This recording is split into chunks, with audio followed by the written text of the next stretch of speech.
Привет, земляне! С вами Алексио. Мы наконец-то добрались до момента кульминации нашей оперы, которая происходит в композиции Alien Savior.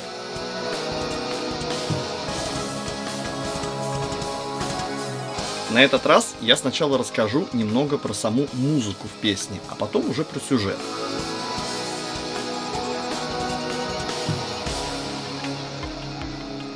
Особенность этой песни заключается в ее полифоничности.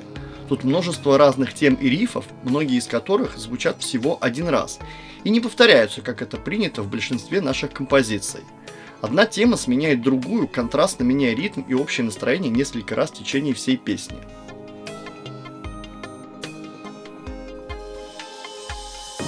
В этом треке отсутствует гитарное соло, но зато присутствует обилие эпических синтезаторов, некоторые из которых издают полуэлектронный и полусимфонический звук. Вдобавок к этому, здесь звучат голоса всех вокалистов, которых можно будет слышать в течение всей оперы. Ну, и раз уж мы заговорили про вокалы и персонажей, то самое время перейти к сюжету. Как вы помните из предыдущих видеоотчетов, все начинает закручиваться вокруг корабля-колонизатора, который очень нужен Мии и Ануннакам, чтобы спасти остатки человечества. Но при этом генерал Дорнан узнает местоположение корабля и планирует уничтожить его с целью отомстить арктурианцам. Его мало интересуют какие-либо терки между небольшой группой людей и нелюдей. Зард, конечно же, очень быстро оказывается в курсе предполагаемого боя за корабль-колонизатор и тоже направляется к нему для обороны столь важного объекта. Важным моментом является указание Огзенса для ануннаков, участвующих в операции.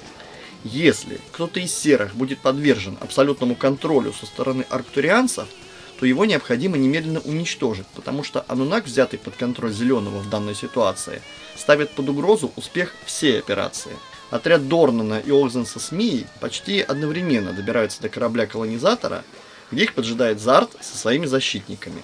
И начинается настоящая бойня, где по сути три противника воюют друг с другом, каждый сам за себя, преследуя свои цели. В определенный момент элитному отряду ануннаков во главе с Огзенсом и Мией удается проникнуть на корабль, запустить его систему и начать взлет. Зард отвлекается от руководства защиты и обращает свой взгляд на корабль, замечая там Огзенса, и немедленно использует абсолютный контроль на нем.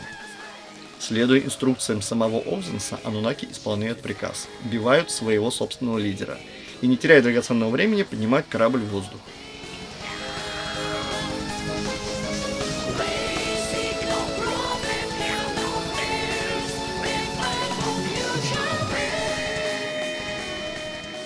На корабле обнаруживается некоторое вооружение и несколько бомб, которые немедленно используются для зачистки тех, кто остался в этой области на Земле. Таким образом, вслед за Огзенсом погибает Зард и Дорнан со своими отрядами, а корабль-колонизатор с Мией и группой ануннаков отправляется в безопасную локацию под контролем серых. Такой вот неожиданный конец для лидеров враждующих сторон.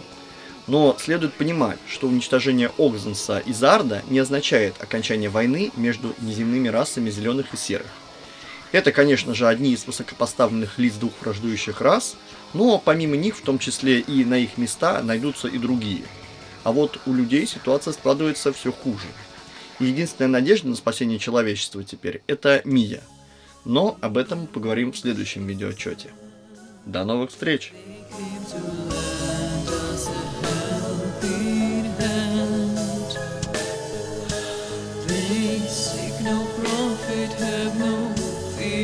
They fight for future